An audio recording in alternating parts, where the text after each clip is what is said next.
வணக்கம். சென்செக்ஸ் இன்னைக்கு 3rd ஜூலை அன்னைக்கு 80,000 points for the first time touch பண்ணியிருக்கு.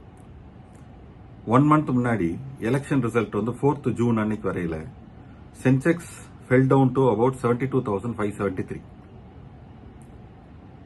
அதுல இந்த பார்ட்டிக்கும் கிளியர் மெஜாரிட்டி கிடைக்கல அண்ட் எதிர்பார்த்த மாதிரி ஒரு சிங்கிள் மெஜாரிட்டி பார்ட்டி வரலைன்னு சொன்ன உடனே எல்லாரும் என்ன நினைச்சிருப்போம், மார்க்கெட் பயங்கரமா கிராஷ் ஆயிடும், this is the end of it நினைச்சிருப்போம். On the other hand market அங்கிருந்து கிட்டத்தட்ட ஒரு 7,200 பாயிண்ட் ரன் அப் ஆயிருக்கு. ரைட்.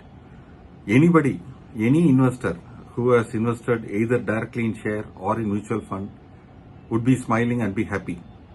In case நீங்க உங்க போர்ட்ஃபோலியோ எடுத்து பார்க்கலனா தயவு செஞ்சு எடுத்து பாருங்க. It will bring you some smiles. Right.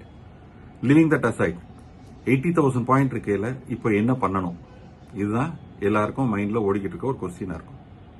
Right. இப்போ எலெக்ஷன் முடிஞ்சது, கவர்மெண்ட் ஃபார்ம் பண்ணியாச்சு, பார்லிமெண்ட்ல நீங்க பாக்குறீங்க யோன்னு கத்திக்கிட்டு இருக்காங்க. So the next big event அப்படின்னு சொன்னா it is the union budget which is slated on 22nd July. And அதுல நிறைய எதிர்பார்ப்புகள் இருக்கு. இன் தி மீன் டைம் Q1 ரிசல்ட்ஸ் வந்து இன்னொரு ஒரு வாரத்துல 10ஆம் தேதி 12ஆம் தேதியில இருந்து ரிலீஸ் ஆக ஆரம்பிக்கும். The expectation is market may get into some profit booking after such a huge run up. Right. Market வந்து அப்ப ப்ராஃபிட் புக்கிங்ல குறையும்னு சொன்னா நீங்க என்ன பண்ணணுங்கிறத நான் சொல்ல வேண்டியதில்லை.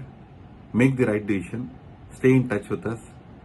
வேற எதுவும் அசிஸ்டன்ஸ் வேணும்னா எங்க ஆபீஸை கால் பண்ணுங்க at 0452 439 3337. Thank you.